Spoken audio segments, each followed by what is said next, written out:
bottom because otherwise you might. When I started with the iPad, I covered up the speaker by mistake. Oh. So there was a lot of lovely pictures, but no sound. Is that enough cord for you there? Yeah, you have to move that. What's her name out of the way because I didn't get to see those okay. pictures over there. Brittany, could we move you back a little bit, please? Yeah, better shot here. Okay? Yeah. Okay, so we're back again. As with all new things and all new gadgets, there's always technical difficulties. And Dave is here with us as well. Hi, I'm Dave Ellis. I do cut semi-precious stones and set them in jewelry. And cut all different kinds of rocks just for ornamental purposes. Pretty much anything to do with rocks. Into it. And that's about it. Beautiful work. And that's kind of interesting because you cut rocks and you take pictures of rocks. I could do that too. Now, so maybe if we share a little bit of a piece of work, if you have some work with you, and go around. And Brittany, would you like to show us a couple of your favorite pieces, maybe? Yeah, sure.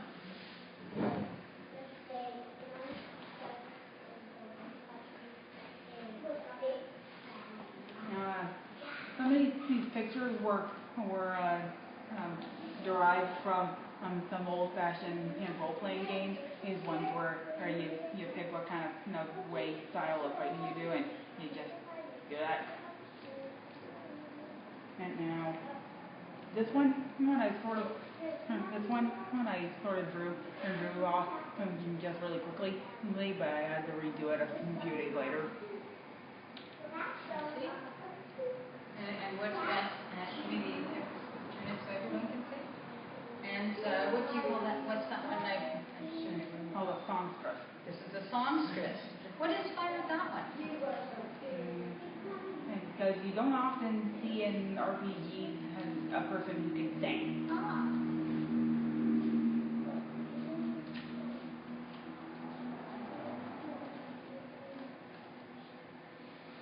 Yeah. This one I wanted to make a simple clothing.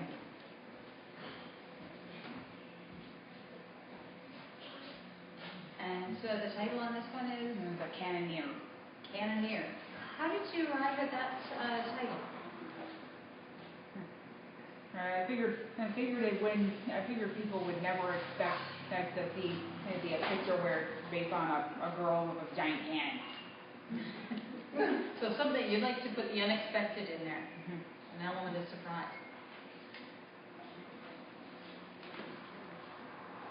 And here's this one.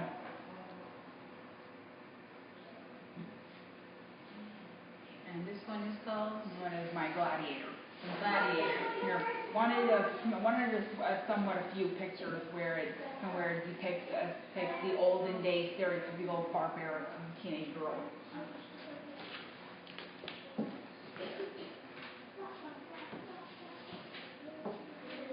Something that's for me that I would like to see this space if we were able to get it into an arts co-op is to encourage the arts in young people, because that's our future.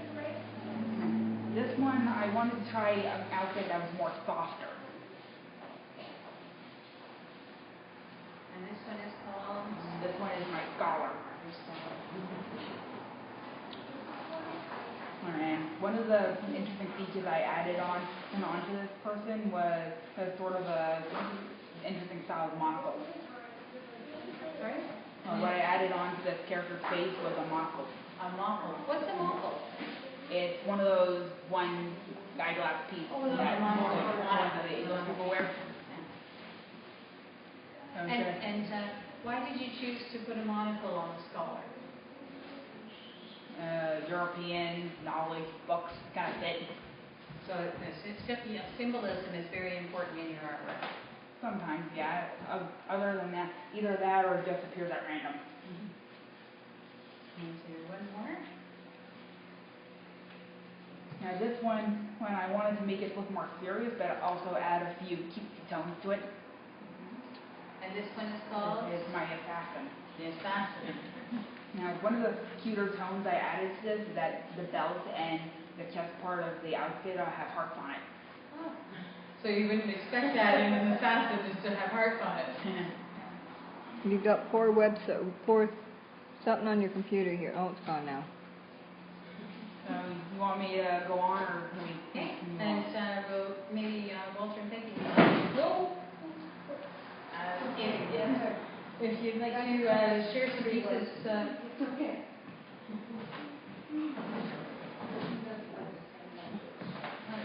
Girls, right now we're sitting down, so if you'd like, you can come join us sitting down. Okay. Larissa, would you like to come and sit and join us, or are you preparing your puppet show? Okay. So maybe, now we can't go back to the camera because it's live, so we can get this far. So maybe I could help bring some of the artwork forward. So we'll see some of the pieces. I'm just getting tired. This is my favorite. Yes, good morning. This is on the water, but this was, instead of this gold color, it was more almost blue white.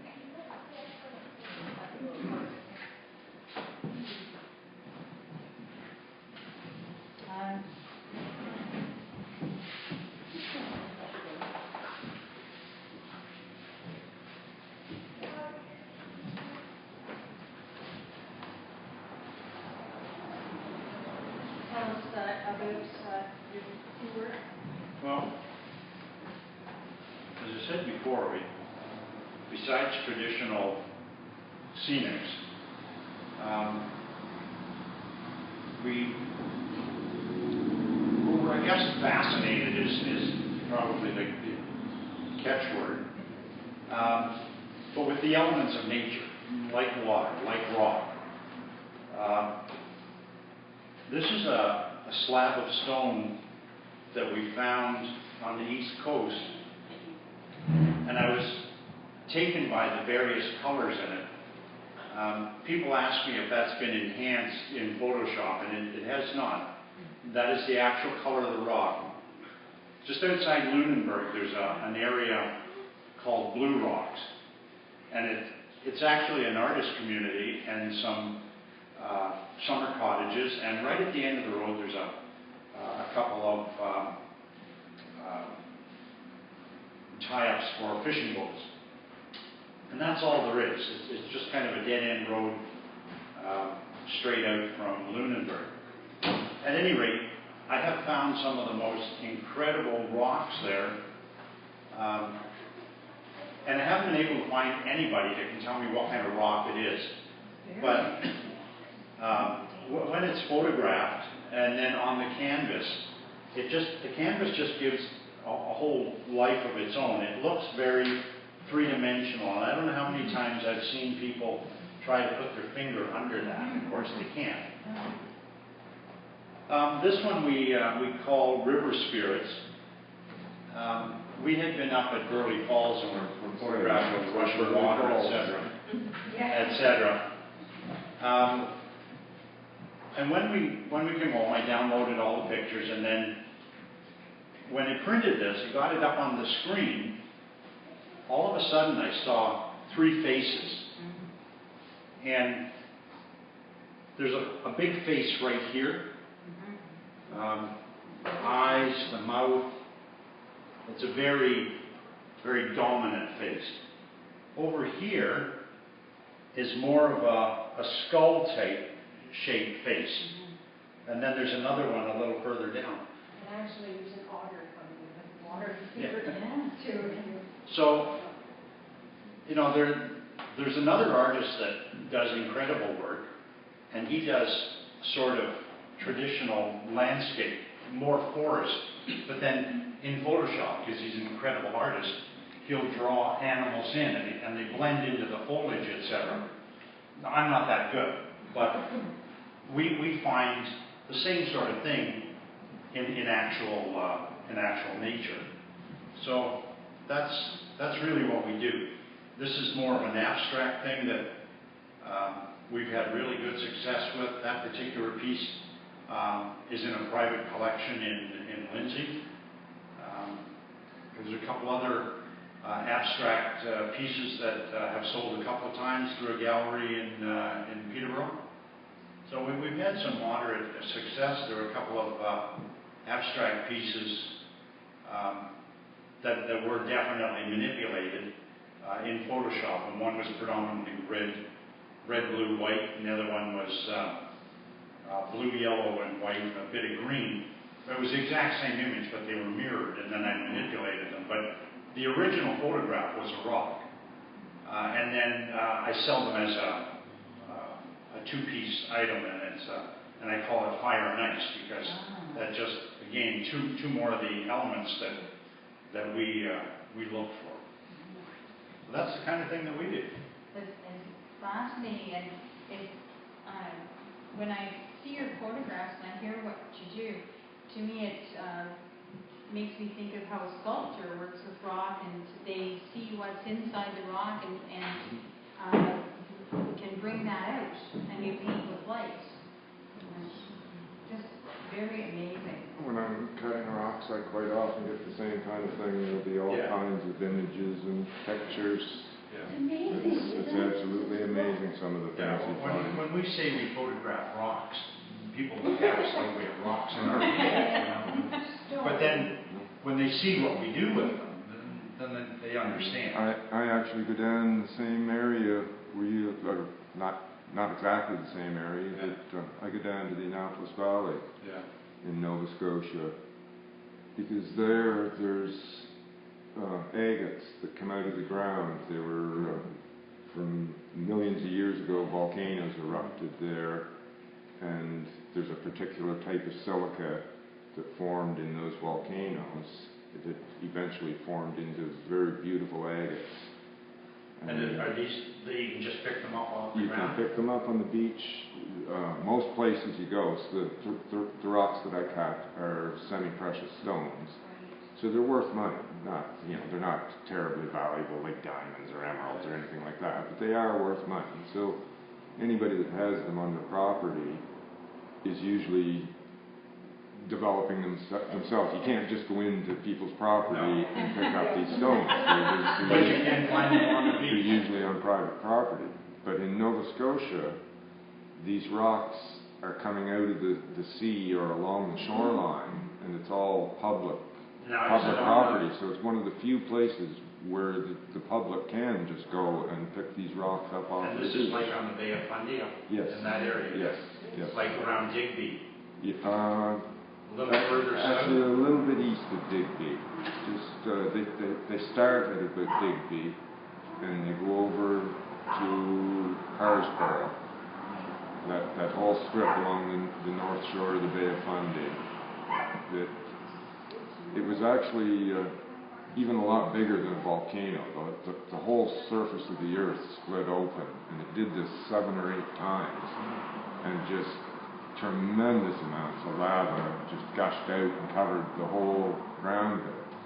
The lava is a basalt, which is fairly soft, and as over time that erodes away, breaks down, and the agates appear as smaller nodules within the basalt, but they're much harder. What do they look like before they're polished? Just like a great rock. stone? Like a rock. You can't. The first time I went to beaches and looked all over and left saying, why did I come here? There's nothing here. Until you know what you're looking for. Now I go back to those same beaches and I can spend days on those beaches once you learn what to look for. From the outside, they just look like any other rock on the beach. I get down there fairly often for work. I have a friend that lives in Lower Sackville, and I usually tack on an extra day or so for myself.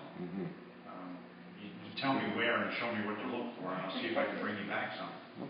Sure. Can't get too many in my suitcase. I can't look around on that. We just had a new visitor come in. We'll just take a second to explain what we're doing here. We're having an arts jam. Yeah. We've invited all different artists to come and share their artwork. Brittany is a very talented artist with visual arts, and she draws. This is last name. She can draw people in anime style very quickly. Here, please have a seat. And Walter and Peggy Cracknell are photographic artists that do amazing painting of life. Bev Stanton is an author, and she won the Historical Society Authors Contest, the writing contest. Dave Ellis is from Omemee TV. He does wonderful work with stone. He does sculpture and he creates pieces of jewelry. Our culinary artist is back right now with our young artists who are preparing a puppet play for us. Kim Mainprize, she is the lady who is responsible for making our My arm's going to fall off. fabulous food here this evening. So she'll be sharing a little bit of it now. So we've been sharing, we're taking turns sharing about our arts and interests, how we're interested in art. And are you involved? Do you enjoy art as well? I haven't, I just like watching. Yeah. There were supposed to be some people come play music as well. We have a guitar here if either of you play. No, I don't. No, we're up at the trailer park, but we just came into the Pigeon Lake. Pigeon Lake, yeah. Oh, it's great to have you here. I'm just going to scoot over here beside Bart. And this very wonderful woman, Caroline, she is kindly shooting everything for us. It's going out on U Street. And helping us out. She's my savior all the time. She saved my daughter from drowning, actually. Tonight I said, help, I need plates, and she was there. So, now, Bart, would you like to share a bit of your writing with us? Well, I don't know whether to read the intro or read part of the chapter. Whatever you'd like to read. Okay, I'll read the intro. This book was written by a woman for all women, and men should read it. The following pages were originally for my daughter to be given to her upon her crossing. When it was looked at, I was told there was so much here that could help others. I decided to get it published. Inside the pages of this book, you'll find solace, peace, comfort, and hopefully getting out of trouble before you get into it. Recognizing problems before they start, real life experiences that happen, doing things that enrich your soul, and in turn, doing this brings you enlightenment, knowledge, and most of all, inner peace and comfort, with a greater enjoyment of life and love. You know the saying, you can't find happiness in anyone else, and you have to love yourself before you can love anyone else. All are very true indeed. Discover how to do this and more before your journey goes too far. This book will give you the tools to open the doors and let you recognize the patterns in your life, understand why the same relationships keep happening and are a disaster from start to finish. All it takes is a change inside, so read, learn, and above all, enjoy this book and in turn life for my beloved daughter, Skywalker.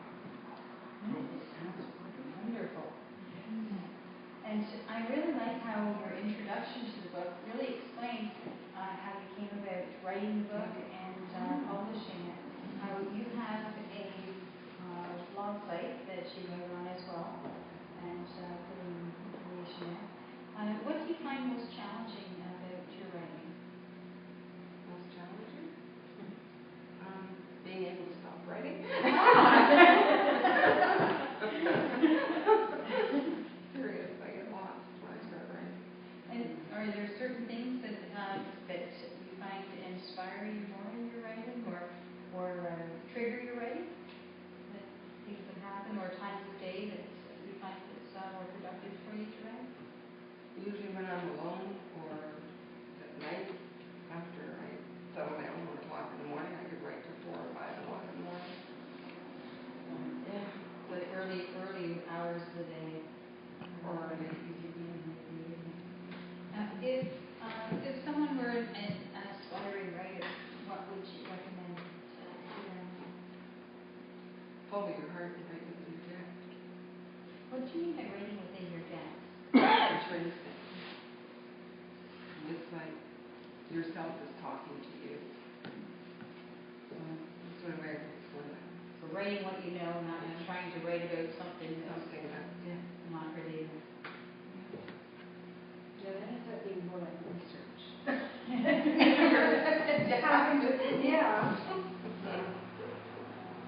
Yeah, no research needed. No. Just right. I'm going to have to sneak away. I get up very early in the morning. When I was a lot younger, I used to say if you weren't in bed by 9 o'clock, go home. Maybe, Dave, could you tell us what you're working on right now? I didn't bring anything with me. I was kind of rushed. I just got back into town today and just found out about this about an hour ago, so unfortunately I couldn't bring anything with me. It's nice you're able to join us on short notice. If you want to see my work, you can go to my website, omemeerocks.com. I have pictures of all of my work on there. See you again. See you again. Thanks.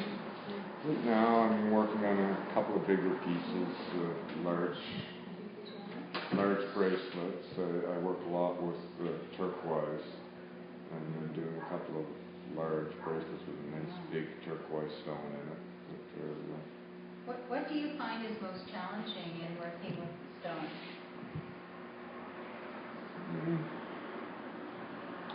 I don't really find it challenging. I love doing it. I went and bought rock saw and some rock cutting equipment about 20 years ago. I had no idea how to use it, and just started in, and since then I just haven't stopped. It's just natural. The only reason that I started doing silver work and goldsmithing was because I had cut so many rocks, I needed something to do with them. Yeah. And so I taught myself how to do silver work, and eventually got into gold. It's a lot harder to get into working with gold. Why did you decide to do rock work rather than painting or photography? Well, when I went and bought the rock equipment, I was actually a leather worker. I had a spot on Yonge Street where I used to do all handcrafted leather work and sell it in the street there. And I had been doing that for close to 15 years by then, and it was starting to get a little bit monotonous, making the same things over and over. And just when I saw this rock equipment, I was just fascinated with a rock. I saw it would cut through a rock. I just went to look at it. I wound up buying the whole set of equipment, and I haven't stopped since. So it's become a real passion. Yes, I love cutting rocks. I'm hoping we can get Kim, our culinary artist, to explain a few of her creations that she's made for us tonight. Kim was saying earlier that it just kind of flows from her. It's with a lot of artistry. That's how it works. Whether you're working with painting with light, with photography, or drawing, as she was saying, it's the same thing for you. It just comes to you in your mind's eye with your drawings. While we were talking, I had just drawn something else that I had gotten inspiration from a random fan art. Okay. So what have you drawn here? Oh, they're a leopard, somewhat anthropomorphized. She's got it. Oh, well, she's just here. Closer look at this. Everyone can enjoy them. So Kim has, That's artistic. Kim has created some trees, and then down here on the left, this is whoops, oh no! Oh. She's going to kill me. Well, it's already fell over once already. There. So, yes, we'll have to put a new mushroom on top again. Or just eat She it. has a fish here that kind of looks like a sturgeon. I don't know if you can see, there's the head and the tail on it that she created there. And Sue dropped some on the floor here. You see that? Yeah, that's very artistic of me. Unfortunately, the artistry in this has been munched a fair bit. Yes, the kids got at The it. kids got at this. This is a big favorite with the kids is the fruit tray. She cut it. It had kiwi and I'm going to grab that strawberry. I touched it. It's mine now. And the strawberries all cut like flowers, and she had the kiwi all cut like flowers. And she did a lovely job. She's a busy mom of 4. So tidy this up. But we're very fortunate here. As Dave was saying, in our village we have a large number of artists and authors that we connect. Here, pass this around. Pass that on. I think I'll put the trees down on this, so pass this around. There. Pass this around here. And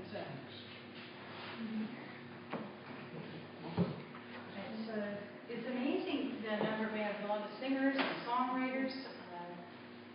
It's almost like the air seems to breed artists here. Yeah. We have a number of books from various authors that people have drugged up. One lady, she does cake artistry. Oh yeah, my daughter does that. Our daughter does that. Wonderful. And she is really good. Yeah, she went to Bonnie, a class called Bonnie Gordon. Bonnie Gordon. Bonnie on Gordon. TV. Oh, wow. Yeah, she went to her classes. So there's and like there are just so many different variations of art, and when we talk, it's surprising how connected they are.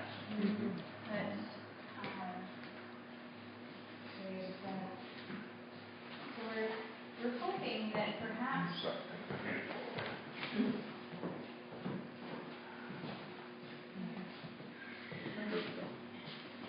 We're hoping that perhaps we'll be able to get a number of artists that would like to come together and create a cooperative arts center here. Yeah. So that it'll be a place that, as we were discussing earlier, that Dave pointed out that quite often with artists, you don't have time to create and look after business. So, but when you're a co-op, then everyone can take a turn looking after it. Yeah. And also to hopefully put together a place where people can do workshops, lessons for kids. We've got easy access here at the back door. There's only a lift like that to get in, so a great place for seniors to come and do artwork as well.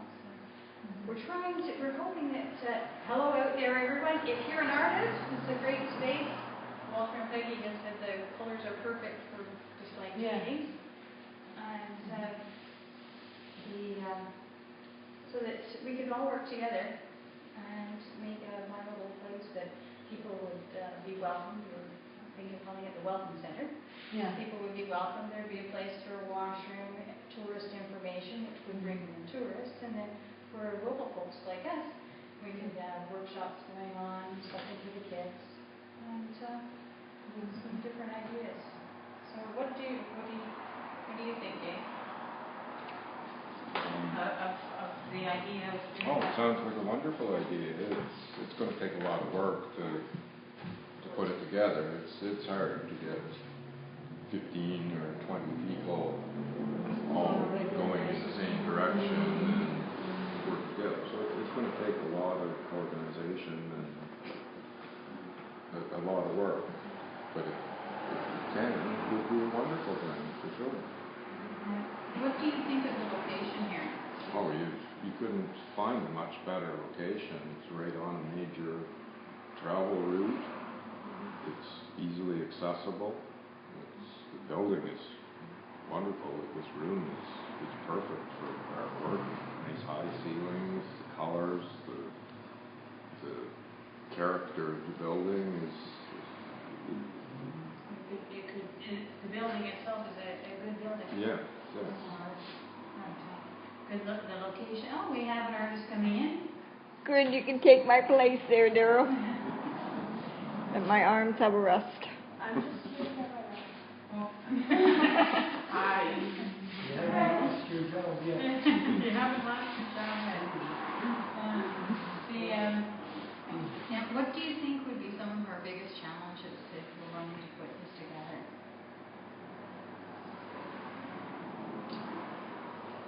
Well, like I said, with the way things are these days, with everybody has such a busy schedule, just to get everything going in one direction and finding, getting people like tonight. Mm-hmm.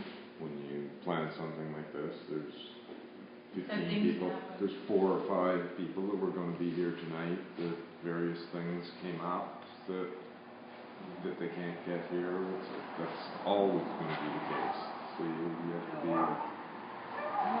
you have to be very flexible and Maybe ready doing, to improvise and make changes. The windows and closers. but having an online connection might be a good thing to be able to meet online. Yeah, well, through Skype or something that's like that would be another whole part of it. These days, to do any kind of venture like this, you pretty much have to be online. So there, a web page to go along with it would almost be necessary, which again involves more time. Somebody has to have a commitment to keep the web page up and to get all that going.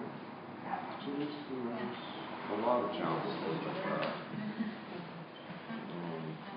Your dog trying to sneak away. Another. Now, Brittany, as a young adult in the community, how do you think that an arts center? Do you think the young adults would find this helpful in arts? Yeah, I think so. I mean, a lot of people who want to be artists, they have to pay a lot of money to just go to college. But if they have someplace like someplace where they can learn from people who already know how to do art, they could probably go without paying so much for college and get personal experience. Mm-hmm. That's a good point. To be able to come in and do different artwork. What types of art do you think the young people in our community would enjoy most? Maybe, I don't know, you could probably get people to enjoy all aspects of art: painting, photography, sculpting, pottery. And those are just off the top of my head. Something that I like when we can bring different artists together, for example, writers and sculptors and artists, it's a way, to me, I see for myself when I'm writing a piece, I get inspired by other artists. And being able to get, be right up close and converse with other artists. And we were talking, that's so much, you hear a lot of similarities. And to have that integration of arts, maybe to have a show, for example, that perhaps uses the jewelry that you create combined with someone's music, and maybe photography used in that to enhance the pieces of jewelry and pieces of writing, pulling it all together, having integrated shows. Have you seen anything? What do you think of the whole idea of the arts? It sounds good, combine everything. Like that one up there with the rock. The rock faces. Yeah. Very inspiring for your writing. Well, that reminds me of politics. Where my left is right. But it really pulls it together when we can work together and not all be in little spaces, segregated. It's like synergy. And one of my favorite sayings is, if you have an apple and I have an apple and we trade, we still both have one apple. But if you have an idea and I have an idea and we trade, we have much more than 2 ideas. We can have endless ideas and put them all together. Now, you're up at the trailer park there. Are there artists up that way? None to our knowledge. Well, we don't, they go there for just socializing and Relaxation. there may be some hidden artists up there that There probably are. that are walking by There, our we street. just don't know about them. Yeah. You know, the only thing we do is get together for the aerobics. So they have aerobics up there. I can, if you have a card, I can, or a pamphlet, I can put it Oh, up that'd be on great. the board Yeah. at the trailer park, which isn't far from here. This is our nearest shopping centre. So that could bring some artists in from the Narrows as well, or people interested in arts. I can tell them. There's people there from all over. But, This is our third year of being there, 3 years. so you must enjoy it. Yes, I do. It's a lovely We do water aerobics for 5 days a week. That keeps you busy. Yeah. So we're there to keep fit and walk and, yeah. Do you think there'd be a lot of inspiration in that area for artwork? I don't know. Is there I don't know. I could put a, Oh, as my I say, arms I are could just put a killing me. pamphlet up and people that are interested. They love the river is lovely up there, isn't it? Yeah. The scenery is beautiful. Yeah, it's Like- very pretty. Like what I do is, I'm part of the Warm Fuzzy group, and we go around Ontario raising money for Children's Wish. Ah, So I go to all different parts of Ontario and I see, I get a lot of scenery. And the beautiful stuff is around here. Pontypool and Omemee and all of them. I go the back roads, so I go to the shopping malls. And I did it here. And I'll tell you something, what I do is, it's something different.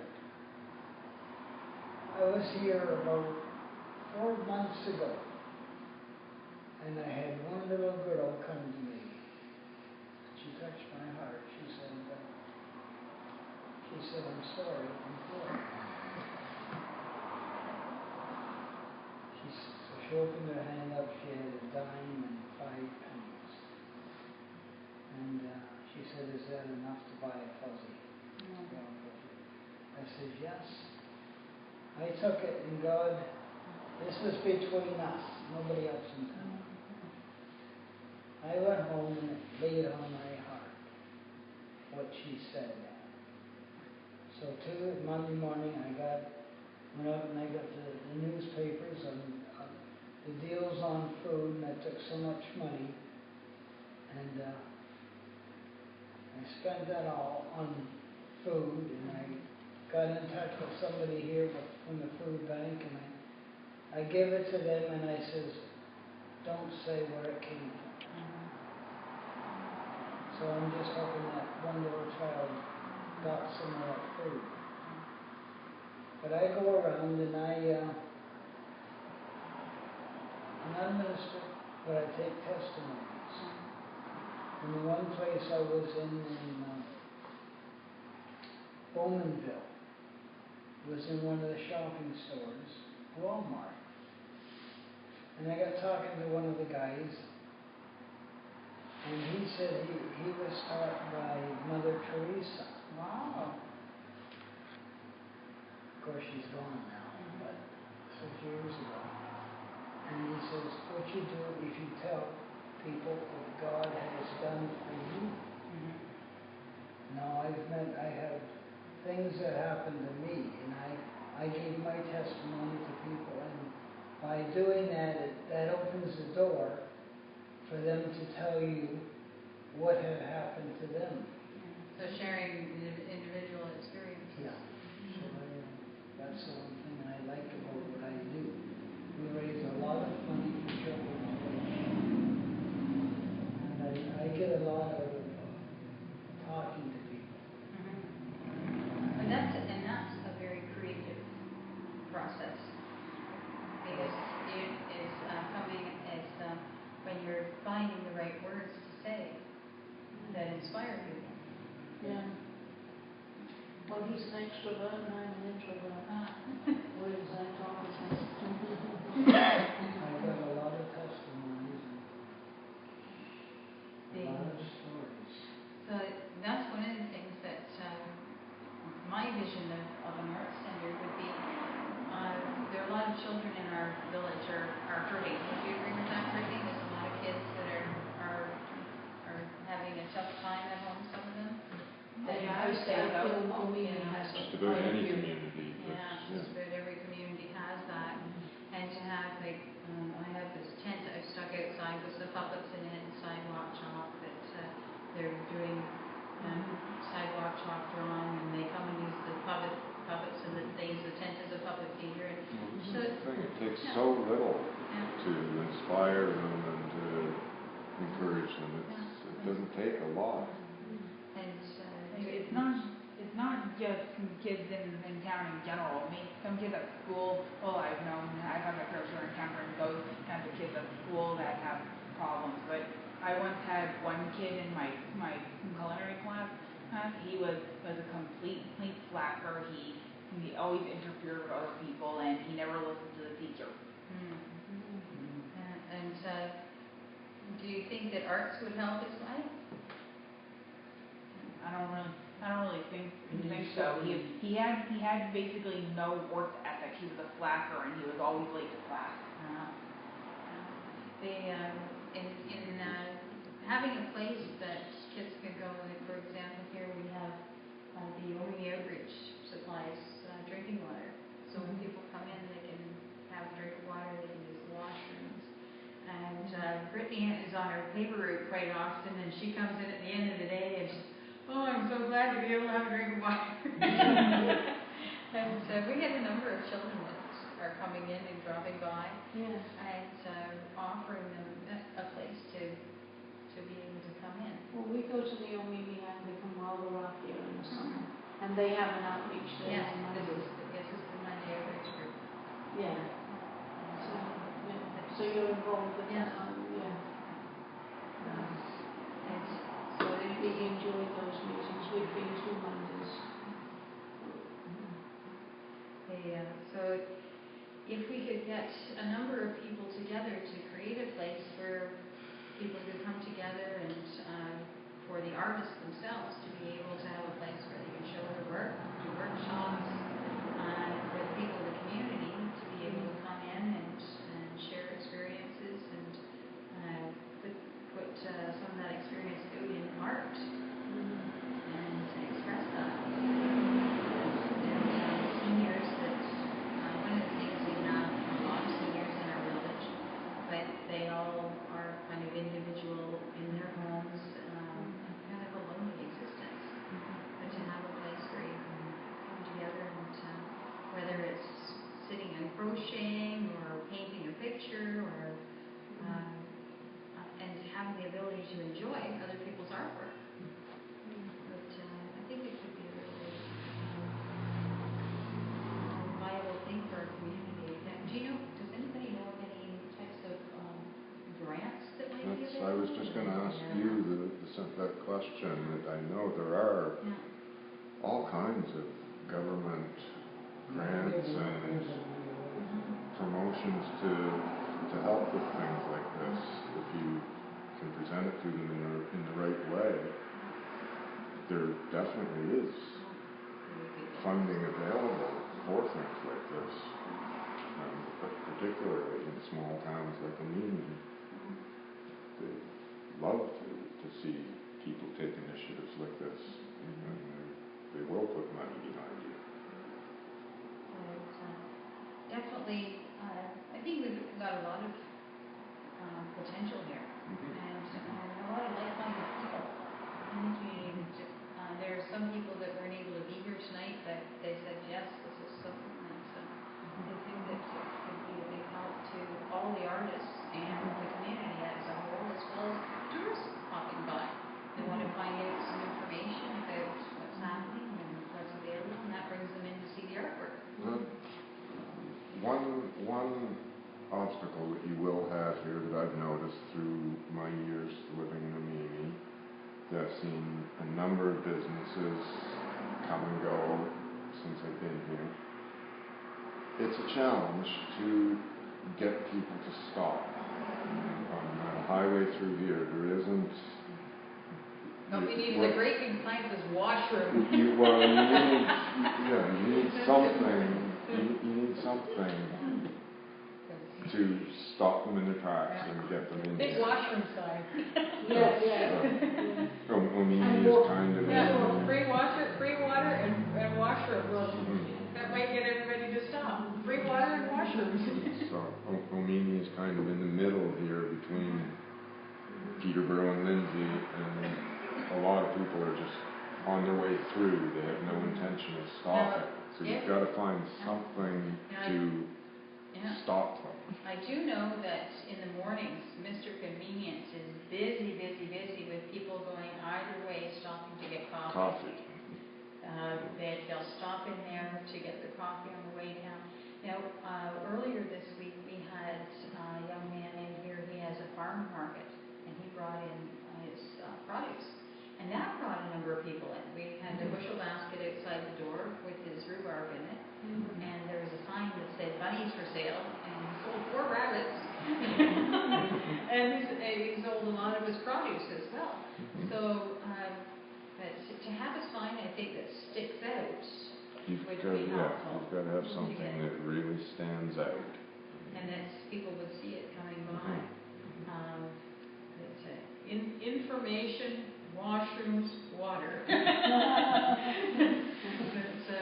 And they'll come for the washrooms and the water and the information, and then they'll be able to enjoy everything else that's offered. Like, information about the outreach and the businesses in the community, and because it's difficult to have, as Dave was saying, it's difficult to have a place because of artists, you need to create, and you can't be doing the creating and the business side at the same time. If you share the load, I think it's a lot easier. I know that for you, you have another job as well. A challenge to you have your work, then you have your art, and then getting the word out. So are you something that does make that can be noticeable about why Omemee is more different from Lindsay and Peterborough is that there's not a lot happens here. This town is like a ghost town half the time. Like maybe try housing more special events or something. Yeah. Think that'll get tourists coming.